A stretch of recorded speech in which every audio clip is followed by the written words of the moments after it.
Hey guys, what's up? It's Greg Strzavosty with the Find Your Film podcast. It's been a while. I am back. I always say this, I'm back, and then about a month or two rolls by, and I apologize for that. But now it's Friday morning. I'm sitting down. I'm in front of a mic, and I'm going to blather on about a couple things. But here, if you do not want to listen to all my blather and want to get to these interviews, I have the timestamps on the show notes. So you can actually go to the timestamps and just head on to the actual interviews. For this episode, I interview the Cut director Sean Ellis. The Cut stars Orlando Bloom, Katrina Balfe, John Turturro, a very good boxing movie with a twist. So you can go to that as well. The second set of interviews is Splitsville. It's a very quick interview, even I think less than 5 minutes, 4 minutes-ish. It was on a virtual press day with the Splitsville director, Michelangelo Covino, and his co-writer, Kyle Marvin. They are a writing team and they previously worked together on The Climb. They are also actors in Splitsville. So I will talk about that later in this episode as well. And you can actually, again, go to the timestamps for my interview with Splitsville filmmakers Michelangelo Covino and Kyle Marvin. Okay, so that's that. But I'm going to blather about a bunch of stuff in a few moments. All I'm going to say right now regarding where I plan to head with this Find Your Film podcast is, I'm sure a lot of you are inundated with a bunch of movie podcasts or TV podcast content every single week. And you have interviewers asking possibly the same questions. I mean, how many really intriguing questions can you ask? But I think one of the running themes for this podcast, when I ask actors and filmmakers and writers, I will really ask them about the process of writing or the process of acting or process of filmmaking. So if you are interested in the behind the scenes or the process work regarding any of these disciplines, please subscribe to this Find Your Film podcast. I will really hammer home a lot of this stuff. As I'm in my early 50s, I've never completed a feature film spec script. That's one of, I think, my many failings in life. So one of the running threads you'll get to hear, hopefully, and listen to is insights from filmmakers, actors, just artists talking about how they finished their script, what were the keys in completing their screenplay and the challenges thereof. Hopefully, if you are a screenwriter or wannabe writer, this podcast will give you some insights from these various artists that I interview along the way. So yeah, that's one of the main things I will be focusing on. Also, if you're a big film geek, I'm going to ask a lot of film geeky questions to these actors, filmmakers, and whatnot. I've been doing this for years. I haven't properly archived them for Find Your Film or Cinematics or any of that. And I'm going to use this podcast to hopefully archive and curate some of the Find Your Film moments, people talking about their favorite films, and then hopefully this could be a community, et cetera, et cetera. So that's something you'll, within this, I'm not saying new direction for these episodes, but more of a constant output. I'll be giving at least a weekly output for Find Your Film. So every week, like with the weekly cinematics podcast I do with Bruce Perky and Eric Holmes, you will have between cinematics and Find Your Film, hopefully you'll have a bunch of movies and a little bit of TV recommendations going into your weekend, as well as some insights about the process of filmmaking, acting, and writing. That's the goal for Find Your Film. And then Eric Holmes has his own sets of interviews over on the Cinematics podcast. So hopefully all this stuff is a big gumbo pot. That gumbo pot, or if you prefer jambalaya pot or Cajun meat-free pot, you're going to find a lot of that stuff on our Cinematics YouTube channel. Okay. Right now we're trying to get to 1,000 subs and we're going to get there. But hopefully, if you listen to this podcast, Find Your Film podcast or Cinematics, give us a like or subscribe to our Cinematics YouTube channel, because a couple of things. You're going to get a lot of our interview and podcast content there, okay, on that channel. And then right now, for example, Cinematics, we're monetized. There's a lot of ads that run on Apple Podcasts and Spotify and all the audio platforms. But if you listen to Cinematics podcast on our YouTube channel, currently there is no ads for those audio podcasts. And I think eventually when the Cinematics YouTube channel gets monetized, I'm going to not monetize or run ads on those whatever audio podcasts we do over at Cinematics or Find Your Film. So hopefully that YouTube channel will be ad free for the audio streams for Cinematics and Find Your Film. So hopefully that's a good thing for you guys. And then last but not least, I'll be housing all of our movie recommendations or movie picks, favorite movies on that Cinematics YouTube channel, as well as filmmaking insights, a lot of just a grab bag of stuff on our Cinematics YouTube channel. Again, that will house our Find Your Film and Cinematics podcast, along with a bunch of other stuff. So please like, comment, share, subscribe, all those things. Trying to get to 1,000 subs and more of a community over at Cinematics. Lastly, before I get to these interviews, each week we do a Cinematics movie club, and it's a subset of our Cinematics Facebook group. And what we do is this, thanks to Mitch Burns for this, he helped organize the Cinematics movie club. We're about a month in. Every week, members of our movie club will pick a movie for our members to watch. As of this week, it's The Year of Living Dangerously, a movie that I still haven't watched, and I need to watch it possibly by the end of today. Members, movie club members, they will review it and they will give their review on a movie chat. That it's not nothing, we don't go live and we don't stream or any of that stuff. It's just a big movie chat for our Cinematics movie club, and it's just for people to be exposed to weekly, it's like a book club but movies. And it's been pretty fun. I wish I was able to actually watch all of these previous movies, or rewatch them. Our previous movie club picks included The Butcher Boy, Rudderless, and now The Year of Living Dangerously. I'm trying to remember what our first movie was. But anyways, this week is The Year of Living Dangerously. If you're a member of our movie club, each week I give away a digital code, movie digital code, or a physical media, like a Blu-ray or DVD, to our movie club members. So if you want any questions on how to join our Cinematics movie club, hit me up, okay, on my email or join our Cinematics Facebook group. All right, that's it for all the Cinematics and Find Your Film stuff. Let's get to the Cut interview with Sean Ellis. And very interesting filmmaker. His previous credits include Anthropoid, The Cursed, and Metro Manila. During the interview, I asked him about his preference for actually shooting on film, why he continues to shoot on film. And another thing is, I don't have my IMDb up right now, but I think at least most of his movies, he is the cinematographer as well as director of his films. So it's a very up close and personal viewpoint from Sean Ellis. And I think he definitely needed it for this movie, The Cut. It has Orlando Bloom playing a boxer in Ireland, former boxer. And he co-owns a boxing gym with his former trainer and life partner, and that's played by Katrina Balfe. He gets an offer. Both of them are they co-own the gym, and one can assume that it's hard for them to make ends meet. And he gets an offer to fight a YouTube boxer in Las Vegas. So they travel from Ireland to Las Vegas for him to fight and hopefully get a big payday. And that will help them for a long time.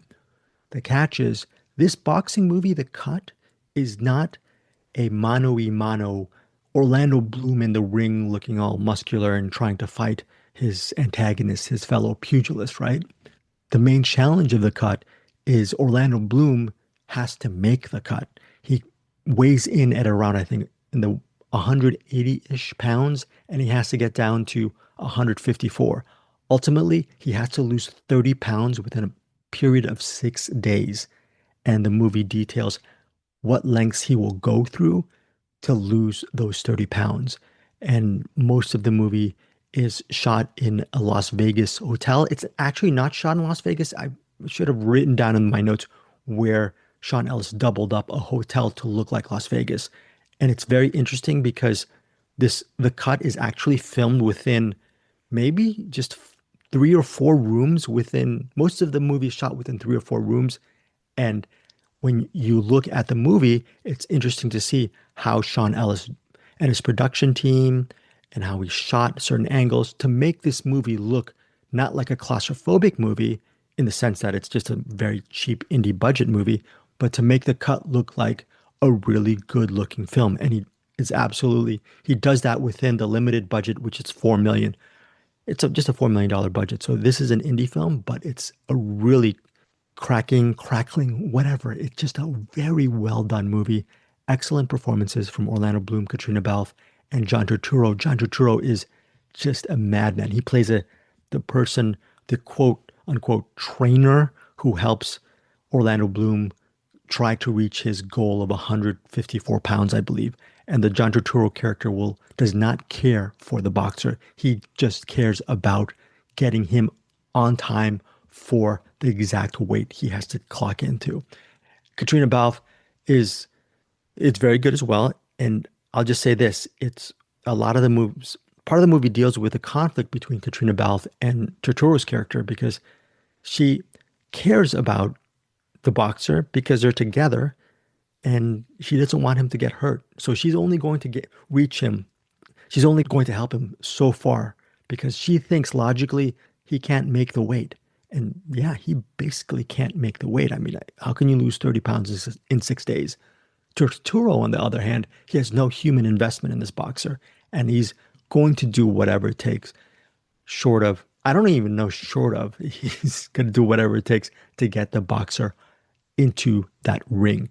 It's a very interesting movie. If you're a fan of the boxing genre, you should definitely check it out. And yeah, I really love the twist about it's really a psychological drama thriller about what will it take to get to making quote unquote the cut. The cut also refers to a cut that the boxer had at the beginning, in his last fight. And because of that cut, he lost this big fight. And since then, he's been retired until, of course, this Las Vegas match. During the interview with Ellis, he talks about the advantages of him shooting on film. This goes back to the screenwriting thing. He gives a very detailed, interesting look on how he approached writing his movie, The Cursed, which, by the way, I highly recommend. It's a really interesting period drama with a little bit of monster situation going. It stars Boyd Holbrook, very layered film, that The Cursed. Hopefully it's streaming around. And yeah, eventually down the road, I'll talk more about that movie. But he talks about how he had to actually stop writing the movie at a certain sense, in a certain juncture, and then had to pick up writing again. But in between picking up these writing and finishing the screenplays or filling in scenes, he shot parts of the movie. So I'll have Ellis talk about just the details of filming and writing The Cursed as well. And it's a very interesting interview with Sean Ellis. So anyways, here's my talk with Sean Ellis. Hopefully you get some really interesting filmmaking insights. Oh, and also, if you're a fan of John Wick, he has a very interesting John Wick story. All right, guys, talk to you in a bit. I'm with Sean Ellis, director behind The Cut. Nice to meet you, Greg. So first off, I was looking at your past interviews and you said you've shot all of your films on film except one you shot on digital. So my question to you is, what's the movie you shot on digital and what was that experience like for you shooting on digital? And did that experience make you really want to continue most of your material on film? Yeah, the film was Metro Manila and it was shot in the Philippines. And it was a film that I self-financed. And first of all, we didn't have any budget for film or film cameras. And secondly, we didn't have any labs in the Philippines. So it was going to be really difficult to get there. It was just a process that wasn't going to be possible. But the whole reason that I was able to finance the film was because at that time, Canon had brought out the 5D Mark II, and that there was also the 7D was out. And my background is in photography. And I'd already made 2 movies at that point, and it was very difficult for me to find finance on a movie because my last film was deemed as not being that successful. Here came this digital camera that actually put the power of photography back in my own hands and enabled me to use it to go and shoot a movie that I could finance myself.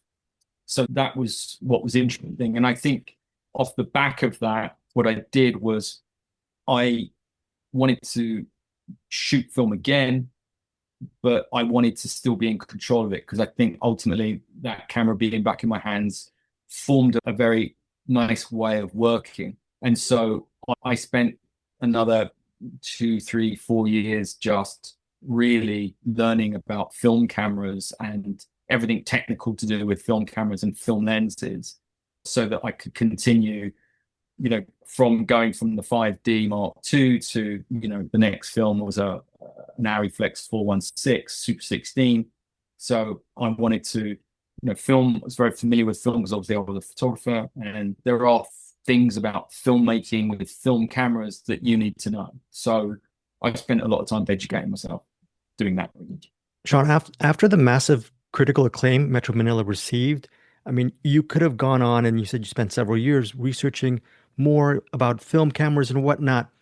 You could have gone and probably from outside looking in, just go hop to another genre and make a film quicker. But it seems to me from the outside looking in, you are a very singular filmmaker and an artist. Can you talk about, you said you're a photographer first, but what about you as a writer and a creator? And you seem to eschew the process of like, I'm just going to make another movie. Each of your experiences seem like a singular experience. Am I off the base right now with that? Oh, very much. I mean, making a film is extremely demanding, and it takes an enormous amount of time and energy, and you just got to be passionate about what you're doing. Otherwise, it can feel like you're working in a factory, if not. And after Metro, it's funny because I did get sent this script called John Wick, which was quite funny because I read it and I said to my agent, I was like, I don't get it. It's a guy that goes and kills people for like 2 hours because they killed his dog. I mean, I understand that. I did, coming off Metro, that was sort of very different to John Wick and very, about sacrifice and, about a family man who does a crime in order to save his family. And I don't know. I just said I wasn't sure that's what I was looking for to do next. So weirdly, I passed on it. But it's to my agent's like embarrassment now. She's always reminded me, you could have done John Wick. But anyway, that was, at that time I was especially looking for something that had some meaning to me personally. And I'd been researching this story, a World War II story called Anthropoid, for many years. So that was finally to become my next film. Yeah. I don't know if you agree with me. I think one of the scary parts of the cut is there is someone, I'm not going to say who says it, that they're talking about the idea of failure. For some people, they don't even know the word. And Yeah. I think the scary thing is when you're watching it, you're saying, what? This is so twisted, but it's so inspiring at this moment about not being failure. But can you just talk about, I guess, the multi-layered themes of the cut? Because we know where it's going supposedly, but I mean, I see that a little bit of a weird inspiration behind just being determined in trying to get your goal. But there is obviously a cost to that. Yeah. Listen, I think, it's a quiet movie. As dark and as twisted as it gets. I mean, ultimately, we all have dark and twisted journeys in our lives at some point or another. And we're all looking for the light, and we're all looking to, try and get above the thing that's dragging us down, which is often ourselves. And I find that this is a film about a guy thinks that getting something is going to fix his life. But what he realizes is that it's not what you want, it's what you need. And this sort of weird journey of discovery that he takes basically opens him up to realizing that he's a very damaged individual. And often with damaged individuals, the people that love them can't help them. The only people that can help them are them. And they've got to be the first person to say, I need help. I'm struggling. I can't do this. I can't function the way that I have been functioning. It's a broken system for me. And I'm gonna destroy myself and all the people that I love if I continue.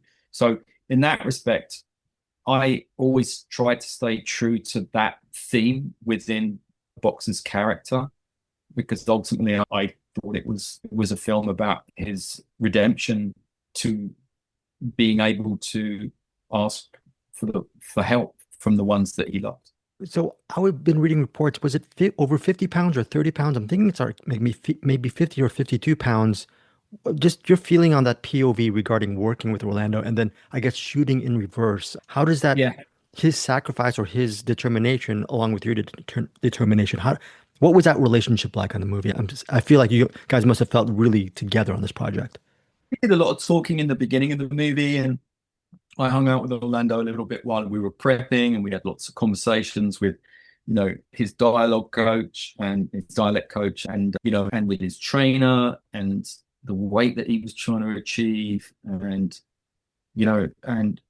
really was putting his body through it. It was quite amazing, and he turned up, and he was, he was gaunt and he looked ill, and he had no energy, and he'd have to sit on the floor and lie on the floor in between takes. I think he was really determined to give everything to this, and swing for the fences on it, which he did. And I think he just pulled out just an amazing performance, to be honest with you.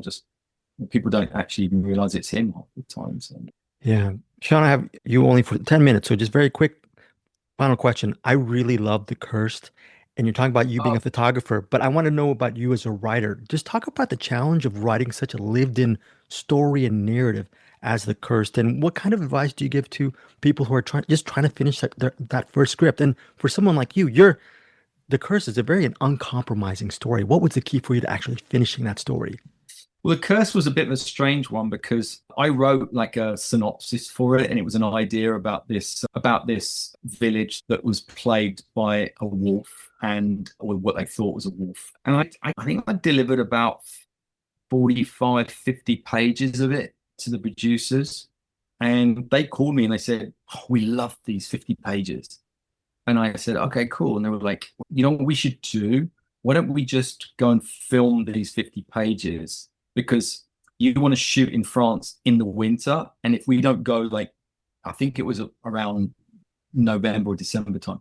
If we don't shoot that like this winter, then we're going to miss the winter. So why don't we shoot those 50 pages now? And then next winter, we'll come back and you would have finished the script, the rest of the 50 pages, and we'll do the other 50 pages next winter." And I thought, that's so weird because I've never been in that situation before where you've actually going to shoot 50 pages of a script that you haven't finished. I was like, okay, that's an interesting concept. Let's give that a go, because then we can look at what we've got. We can see where it's working, what the strengths are, and then write what we feel the film needs. And so, yeah, that particular case was very strange, and it was a bit odd because once we filmed and edited those first 50 pages, it wasn't without its problems, but it did enable us to go back and go, this is what's really working, this is what's not working. So the extra 50 pages that I wrote really played to what we had and the strength of what we had, and we managed to remove a lot of the weakness out of the script. So that really was writing a script by making the movie. It's amazing. Sean, really love that film. Love the cut as well. Thank you so much for your time. Cheers. Thanks, Greg. Thank you. Okay, guys, finally, here is Splitsville. It's a very short interview with Michelangelo Covino and Kyle Marvin. Again, they're writing partners behind Splitsville. They wrote together and starred together in The Climb several years back. This one is bigger stakes than The Climb, okay, because you have bigger stars. You have Dakota Johnson, Adria Arjona, or Arjona. I don't know how to pronounce her last name. My bad on that. I should have watched some YouTube interviews with Adria. Anyways, Dakota Johnson, Adria Arjona, they're in the movie in Splitsville. Same with Kyle Marvin and Michelangelo Covino. And it centers on the relationship, the weird intermingling relationship of these two couples. One couple is Dakota Johnson and Michelangelo Covino. The other couple is Adria Arjona and Kyle Marvin. They're the second couple. And a lot of craziness ensues. It's a romantic comedy, but what, in my opinion, sets it apart from your average romantic comedy is both Covino and Marvin. They are influenced by, physical comedy, but physical comedy within not just straight up low budget, poor taste slapstick. No, they like physical comedy within the context of cinematic movement. And that's why I started off the interview asking them about their love for silent film star icon Buster Keaton. I mean, if you haven't seen The General, please see The General. It's a masterpiece. But Keaton, within the milieu of comedy, used a lot of physical comedy within really interesting cinematic set pieces to just propel his story. And that's what these filmmakers do with Splitsville.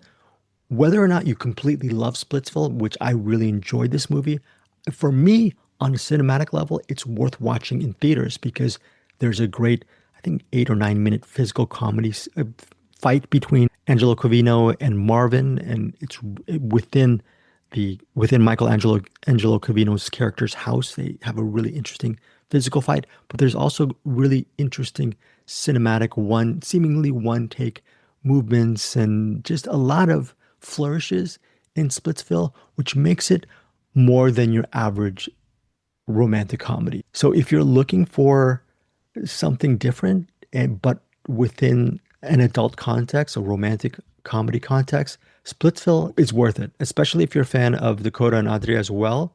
They both have really interesting characters. All four of these are really good actors, and they get to show their respective talents in Splitsville. It's one of those things where down the road, if it's streaming, I will watch it. But even if I don't rewatch the whole movie, I will watch certain scenes from Splitsville because it's great going back to some of these physical set pieces that they set up. It's a really well done film. So again, I really enjoyed The Cut, really enjoyed Splitsville. Hopefully you guys get to check out one of these movies this weekend or down the road.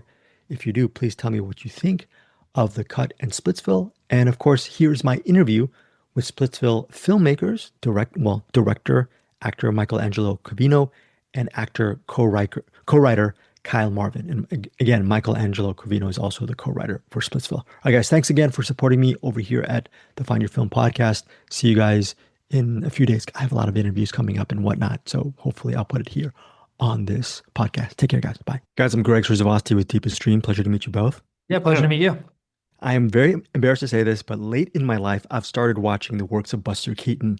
And he's a filmmaker who, I don't have to tell you this, but he's making comedies with a cinematic scale. Wondering for you guys as emerging writers and artists, was he just one of the luminaries that you guys were inspired by? Because when you look at your films, you can say, well, this is so funny, but I'm going to come back to it because they have so many great visual set pieces. Can you guys speak to that, I guess? Yeah, I'm happy you asked that. I mean, it's sort of like a North Star for us. I think like Buster Keaton, obviously from the pure just like throwing his body on the line for it, is an inspiration for us. But certainly, Charlie Chaplin from a young age, I was obsessed with. And then I discovered Buster Keaton a little later. And really even Tati and Pierre Tex and like these, and I think what all four of those, and there's other filmmakers, but all four of those have in common is like there's a simplicity to the comedy and to the way in which they use physical comedy to juxtapose against emotion and character. And so like that has always been like a foundation of like when we're coming into writing a scene, we're like, okay, let's just strip it down to the simplicity. What ingredients do we need? Yeah, and as far as writing the screenplays, a lot of people, they find it hard to actually write their first screenplay. Is that maybe a fear or challenge that you guys are both over? And if you guys are not over it or over it, what are the keys to actually finishing that story, as respective writers? I mean, I think the key to being a good writer is just write a lot. I think it has more to do with the quantity of your work than anything else. And I think the way to get over that hurdle is just to keep writing. And a lot of times we'll write scenes and then trash the entire thing and come up with something better. But it takes that first scene for you to realize what you like or don't like, or to inspire you to write something else. And I think it has a lot to do with quantity over finesse the quality. Yeah, it is hard to write your first screenplay. Yes. But it's not about your first screenplay. It's about your like 10th or 12th screenplay. So in a strange way, you have to just get past your first screenplay to get to the second, and then to the third, and then to the fourth. And then eventually you might write something good. At least that's, for me, was the case. Same. So Buster Keaton writing screenplays. Most importantly, what about a revisit to the beautiful works of The Fray? Can you guys speak to that and spotlighting their music? I was like, I wasn't thinking of these guys for years. Oh my gosh, they had some bangers. Yeah, and they're on tour right now, so go get tickets and check them out. They're rocking. No, I'm a big Fray fan. Kyle's a big Fray fan. We just loved it, and when we wrote it in, it just felt very like of a moment and specific and distinct, and like it like defined those characters in a really fun way. And we thought it was funny too, people really identify music with their relationships. It's like, it's a really common thing where people are like, oh, that's our song, you know what I mean? And we thought, how much fun is it if this was their song, if this was that moment for them? So my final question for both of you is a very quick two-parter. First part is at the end of, as you guys know, as cinephiles, the end of Sullivan's Travels, you see all those people just laughing and the joy of comedy. I'm wondering, for you as filmmakers and writers, do you feel that as well? Or is that overthinking? It's all about the work. And the second part of it, can you guys, as writers and artists, just recommend a film for our community that inspires you as artists, that continues to inspire you guys as artists as well? And thanks for your time. 100%. So yeah, first question, like, I think the question was like, do we embrace the response to the film and the, right? Is that Yeah, or do we think about the reaction to that film? Yeah, I think it's twofold. As a director, you have to make the film for yourself first, and you have to make yourself laugh and yourself respond emotionally in that. And then it's about checking in to see if anyone else is operating in your mind, if anyone else is connecting with it as well. Because if you're just making it for yourself, it's boring. But if you're not going after what you think is like profound or unique or interesting, you'll just get lost chasing something. So like, I always think about like, will this make people laugh? But it always comes from a place of, will it make me laugh first, you know? And recommend. What do you got? I was going to do Lena Wertmuller. Say whatever. I think Seven Beauties is a masterpiece. I would say if of Lena Wertmuller movies, Seduction of Mimi. See both of them. I see the Seduction of Mimi, and then another Italian film, Seduced and Abandoned, maybe? Yeah. No, A Pizza Triangle. Okay, very quickly, Pizza Triangle. Why is that a Thank you so much. That's Thank it. you guys.